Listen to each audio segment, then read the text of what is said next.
Hi, Jeremiah. Thank you so much for joining me from Wounded Warrior Speaks. I'm incredibly thrilled to have you today and hear about your story and how we can give back from our community and our followers to veterans in need and hear how we can help, especially around the holidays.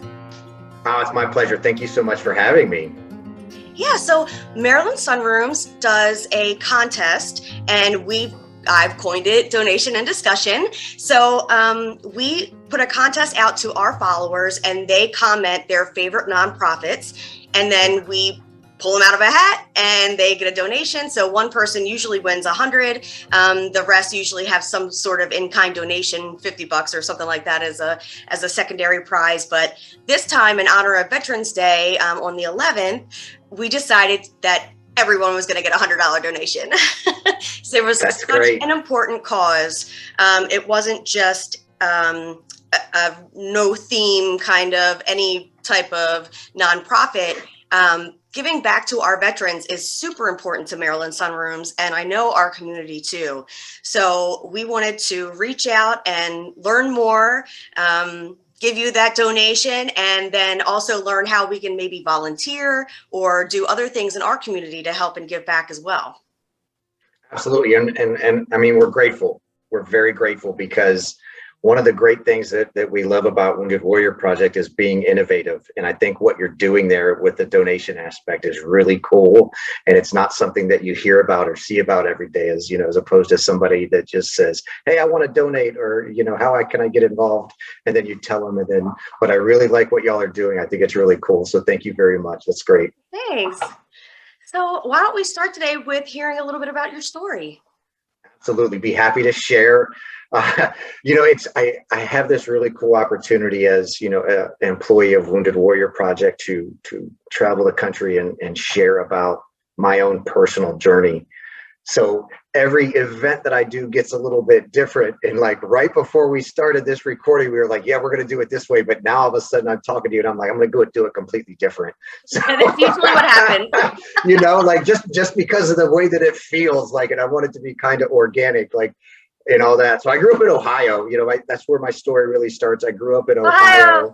OOH, right? Yes. That's part of my thing. Like, football is really big where I come from. Our high school stadium seats over 16,000, a turf field and a video scoreboard. And I remember like some of those chilly Friday nights huddled underneath a blanket with my dad as he's teaching me the difference between a quarterback and a running back, and I just love spending time with my dad, Nice. Football's not the only thing that he taught me about. He taught me about values, respect and integrity and service. My dad was really the type of man that would give you the shirt right off his back if he knew it would help you out. And so I saw that growing up and it really stuck with me. So I would go to the neighbor's house and be like, hey, I'm going to help rake leaves today, and just do it, help shovel snow. I remember one day I was out mowing the yard, and one of our neighbors, she was out front and she just kind of went, go ahead. And I was like, all right, cool. And I just kept going, like, whatever, like, it's all good. And I joined the Boy Scouts, at a young age, and they believed to do a good turn daily.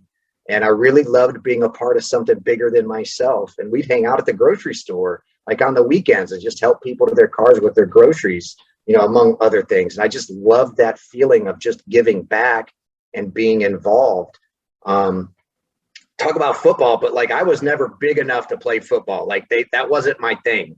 So when I started, I was in the marching band at those football games. Yeah, I did that in junior high school. Yeah, I played the trombone. Like I loved it. It was cool.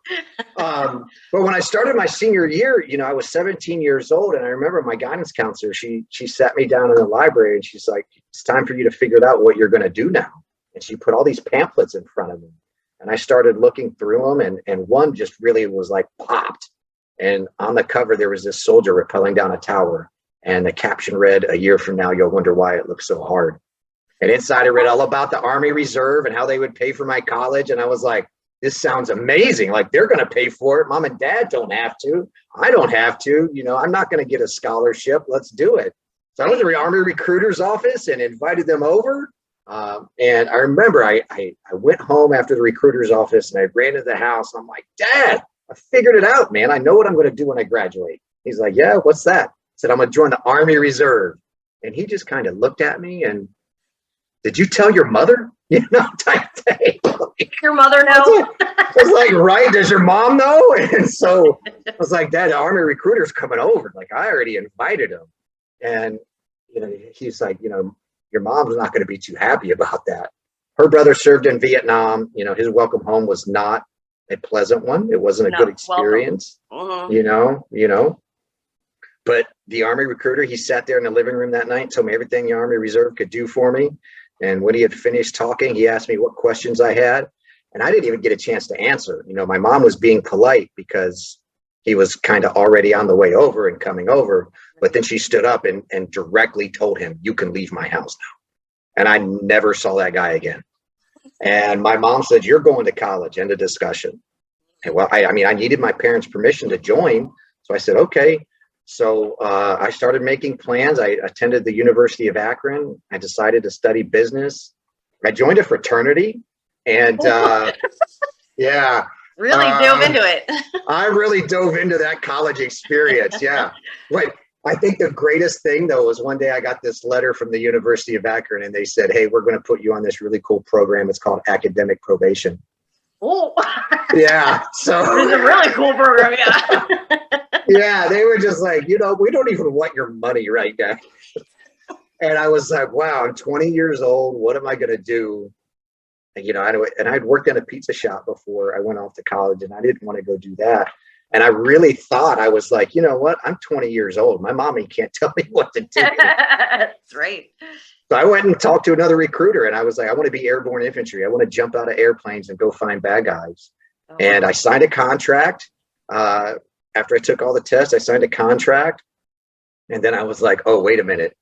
I still got to go tell my mommy that I joined the Army. So break it to her. Yeah, she wasn't happy. She was like, what?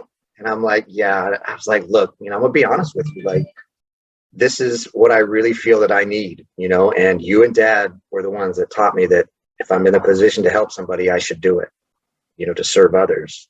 She was like, well, I'm glad that you're going to follow your heart, but I think there's other ways to do it. So I went off to basic training and airborne school, and then I went to my first duty station, Fort Bragg, North Carolina, home of the 82nd Airborne Division.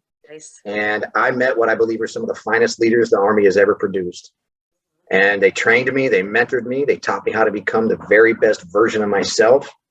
And I just admired those leaders so much. And I loved waking up every morning and putting on that uniform. I really felt like I was where I needed to be. And every week, I would call back home and, tell my dad like all about my training and what it was like to be in the Army and just how much I loved it. I had all these awesome friends, and it was just fascinating to be able to serve my country and wear that uniform. And 10 years later, in January 2006, I was a squad leader assigned to the 1st Armored Division, and we were deployed to Tal Afar, Iraq. There was a group, our platoon, which was about 40 of us. We lived in an Iraqi house in the city of Tal Afar. The living conditions weren't very good. We didn't have running water. Hot meals were something that we were pretty happy to get.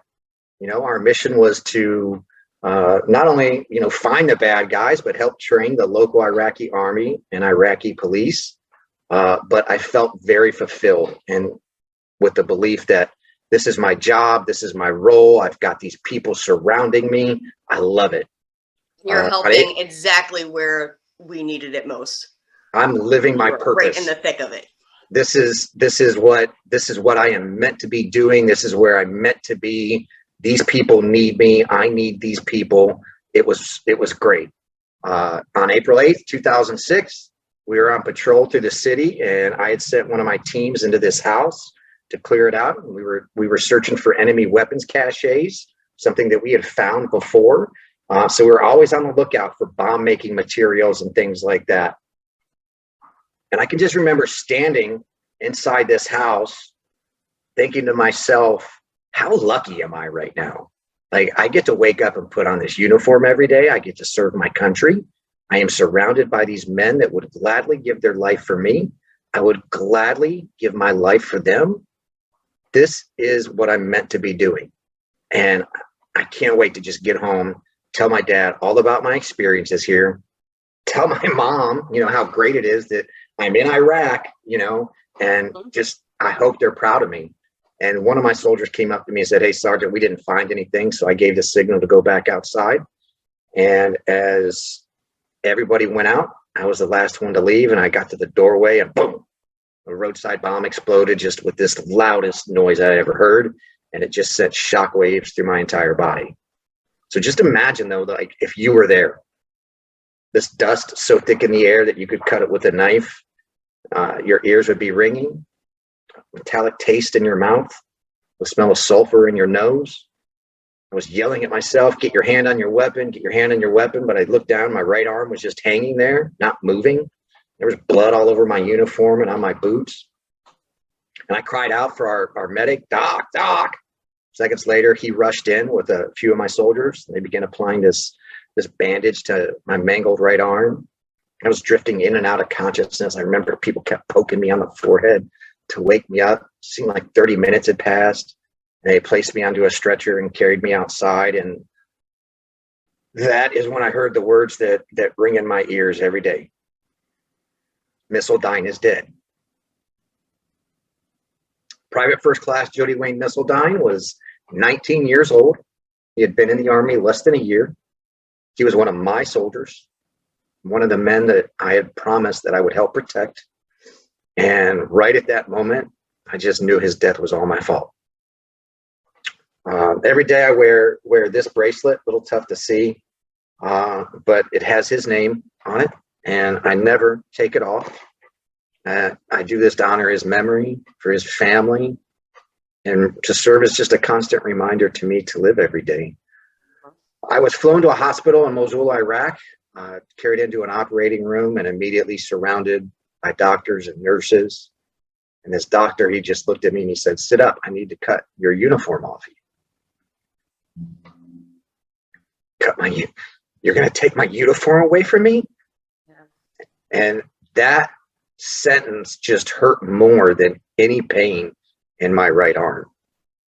And I laid back down and I felt this splashing on the back of my neck. And I asked him, like, "Why am I laying in water?"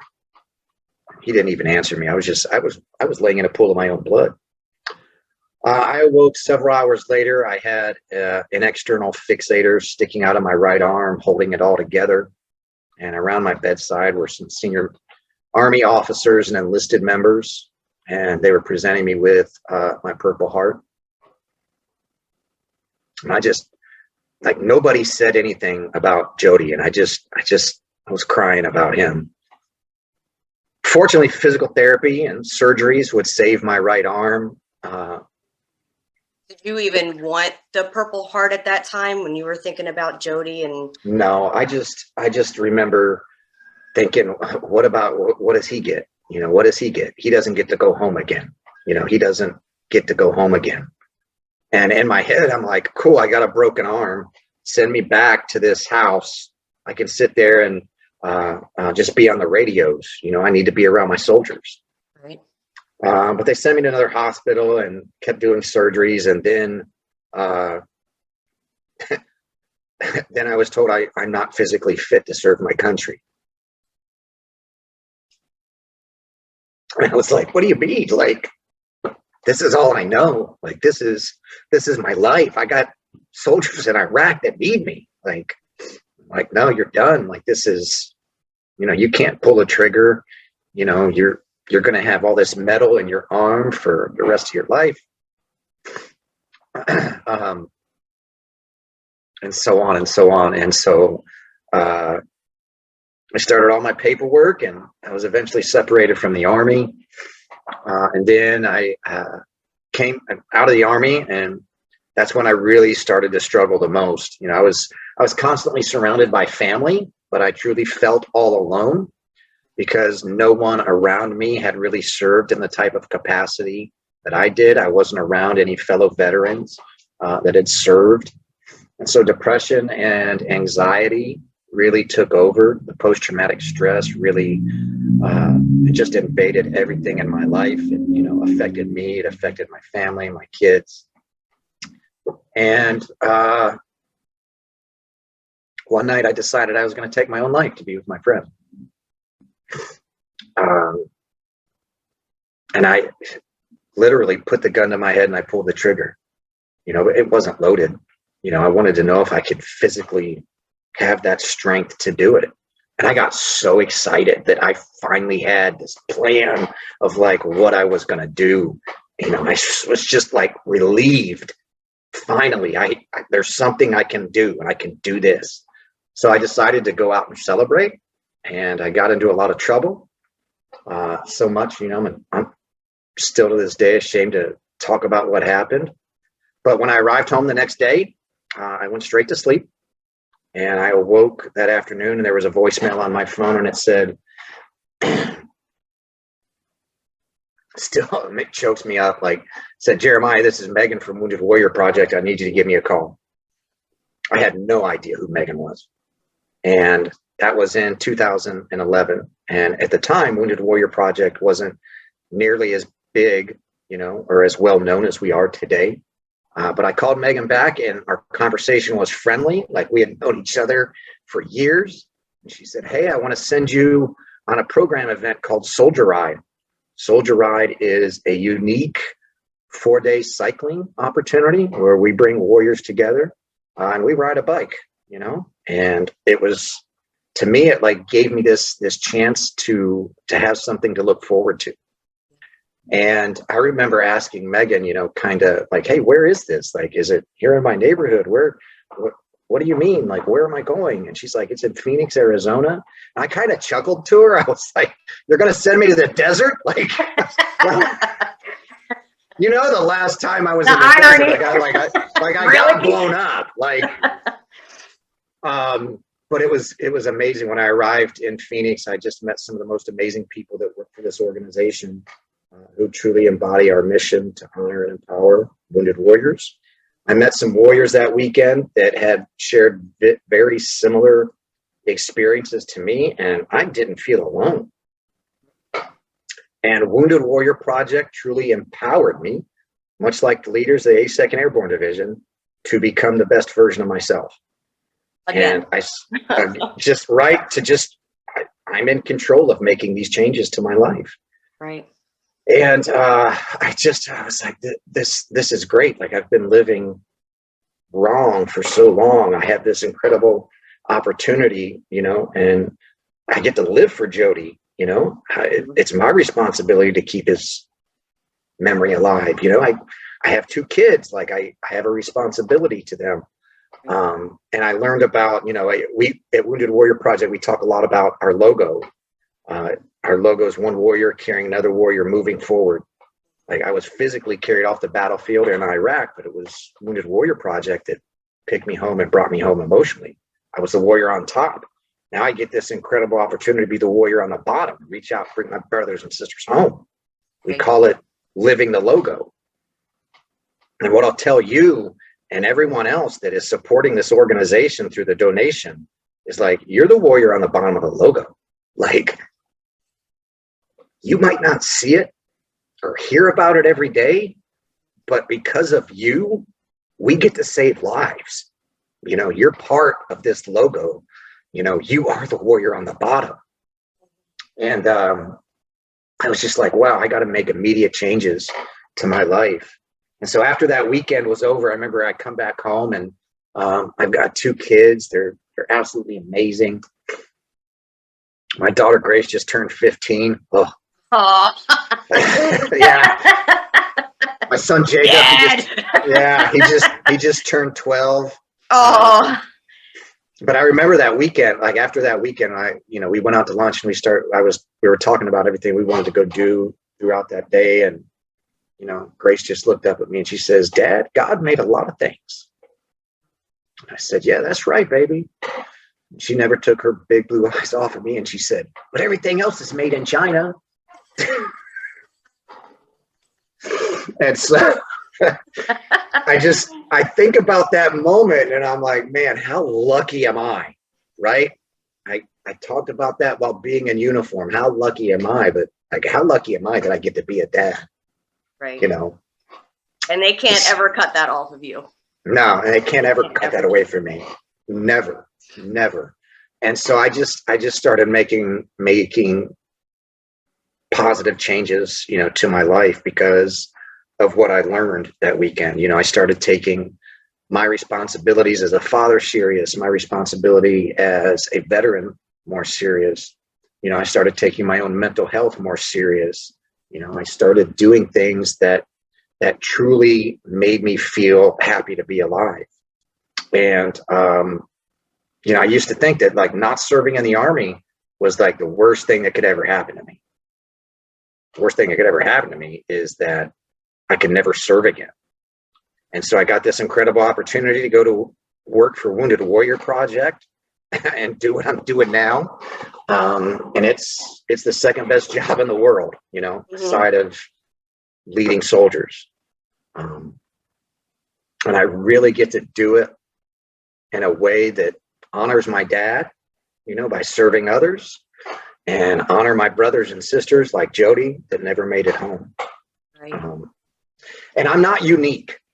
I'm not like a special case. There are thousands and thousands of warriors just like me all over the country, who have very similar journeys, from being wounded and lost to having a nonprofit that really intervened in their life, that really helped them out. But the truth is, I wouldn't be where I am without Wounded Warrior Project, and Wounded Warrior Project wouldn't be where we are without people like you. So thank you. Oh, thank you. What an amazing story, Jeremiah. Thank you so much for sharing that with us. Yeah, my pleasure. Know that our followers are going to feel that emotion and hopefully take steps to do their own, whether sharing, donating, or joining the community to help. I know that they're going to take those steps after hearing your amazing story. Great. That's good to hear. Thank you. Yeah. So I just want to give a shout out to Mike and Anita Fraley. They're the owners of Maryland Sunroom, and they allow me to bring this into my job, which is amazing. Sure. Yeah. For me to be able to spend the afternoon talking with amazing people like you and being able to bring that effort that really doesn't have anything to do with sunrooms. They love life, they love their children, they love their employees, and they want to give back. They love their community and they want to give back as well. So there's been veterans in my family, there's been veterans in their family. I'd be surprised if there wasn't some sort of veteran in anyone's family, right? Because, but my great grandfather served in World War One. Wow. My grandfather served in World War II. My father was in the reserves, my uncle was in the reserves, and my father-in-law is retired from the Air Force. Yeah. Wow. So, and then he went on to be a postman. So, we're all about serving. So I definitely, that meant a lot to me in your story. Also, my birthday is April 8th. Is that weird? Oh my goodness, really? Wow. Oh my God. Like even you and I are connected in a way where, that's just a coincidence, but it just made me feel like a deeper connection to you. And how coincidental it is that you and I have met and talked. And, so that definitely happened for a reason then, right? Like I believe that like everything happens for some reason, whatever, but wow, that's amazing. Yeah, me too. And just, they could have picked anyone, I just randomly, I wasn't even trying to get a speaker. It's just a little Zoom call. It's just a little Zoom call. It's not even, it's just, they're like, how many people? 1,500 people? Yeah. It's just me.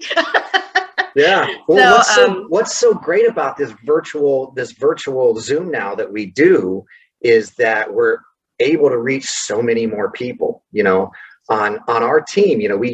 We're professional speakers that we go out and talk about all the great things WWP does, but typically it's traveling, right, to all these different events or fundraisers or whatever. But Zoom has made it to where we're able to make, I think, such a bigger impact because, we're able to reach more. So when someone says, hey, could somebody do a Zoom meeting with me? We're like, yeah, let's make sure we got somebody available, and if we have somebody available because they're not traveling or whatever. It's like, yeah, here's a speaker. And they're like, oh, wow, that was super cool.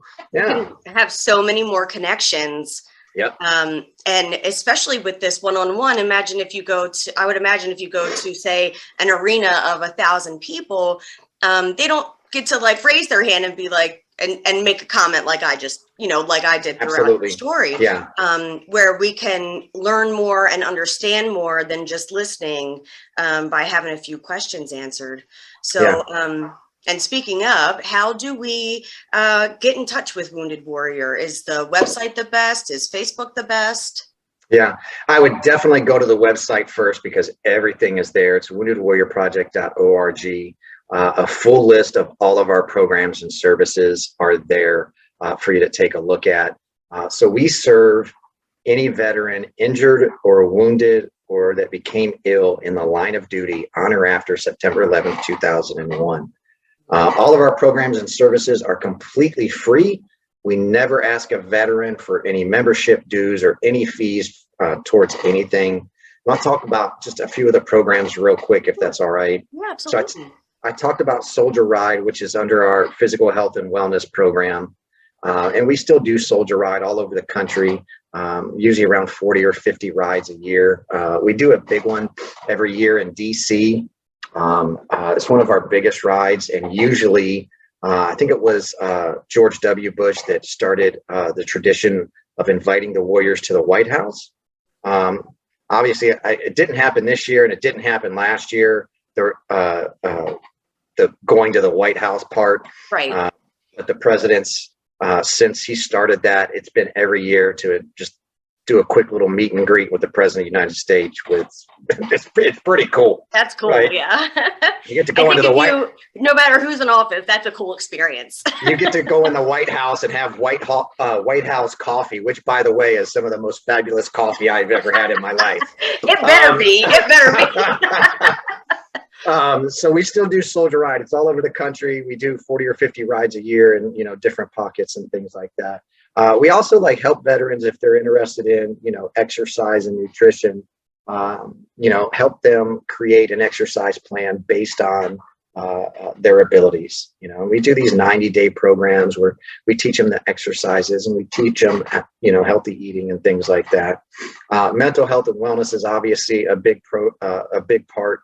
Many veterans with post-traumatic stress. We've got one that's called Project Odyssey. It's like a 5-day retreat. And in this 5-day retreat, we're really just trying to get veterans out of their comfort zone and engaged with one another. And we also have mental health counselors on hand in case that veteran wants to speak more deeply about their experiences transitioning from the military to civilian life.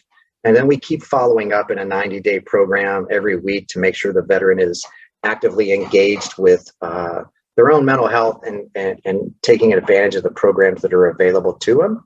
Right, taking those steps. Yeah. For example, we have one that's called WWP Talk. Veteran is assigned a person where they get a weekly phone call with this person, and they just talk about some of the issues that they're experiencing. All of our folks from Project Odyssey and WWP Talk have some type of mental health background, so that they're qualified to talk. And if we need to refer a veteran out to, mental health care that doesn't want to go to the Department of Veterans Affairs, and we've got partners all over the country to make sure that they're in counseling and getting exactly what they need. We've got another program is called Warriors to Work. We work directly with the warrior and the family support member, help them craft a resume, teach them interview skills, and match their experience and background with meaningful employment, so that they're able to provide for their families. We also work with the veteran to make sure that they are receiving all of the benefits that they are entitled to once they leave the military service. And we've got a policy and legislative affairs team in Washington, D.C., that testifies before all the subcommittees to make sure that there's continuing not only education, but continuing benefits that need to come out based on our own members, what they're telling us, that Congress is taking these into consideration when they're doing their laws and so on and so forth. I would go on all day about everything. But everybody can just visit our website, woundedwarriorproject.org, full list of all our programs and services there. Fantastic. And then someone like Maryland Sunrooms, could we go on to Warriors to Work and post jobs? Yeah, so y'all are in Baltimore. Yep, I would definitely recommend calling getting in touch with our DC office and partnering up with our Warriors to Work specialist there. Can definitely help you out. Yeah, absolutely. Great. I don't know if you've heard, but we're desperate for contractors. Just about every contracting company is desperate for contractors. There's way too many IT guys. They need to go back to getting their hands dirty. So because we need help. So that's great. I'm definitely going to look that up and see if there's any way that we could post some jobs and maybe get some crafty hands come help build sunrooms. We have beautiful sunrooms. So yeah, that would be amazing. So you've already helped me. That's good. Good. Yeah. Well, great. Well, thank you so much today, Jeremiah. Was there anything else that you wanted to say or let our customers or followers know about the Wounded Warrior Project? No, just that we're grateful for your support. You know, again, we couldn't do what we do without people like you. You know, thank you so very much. You see a veteran out there, you know, just ask them, hey, have you heard about Wounded Warrior Project? Like, maybe you should go check them out. We've got something for just about everybody. And you know, every day should be Veterans Day. That's great. I agree. Veterans Day and Mother's Day. Yeah, there you go. Yeah, that one too. Every day should be Veterans Day and Mother's Day and Father's Day. So great. Well, thanks, Jeremiah. You have a great day, and we'll talk soon. Thank you so much, Julia. I appreciate your time. Thank you. Thanks. And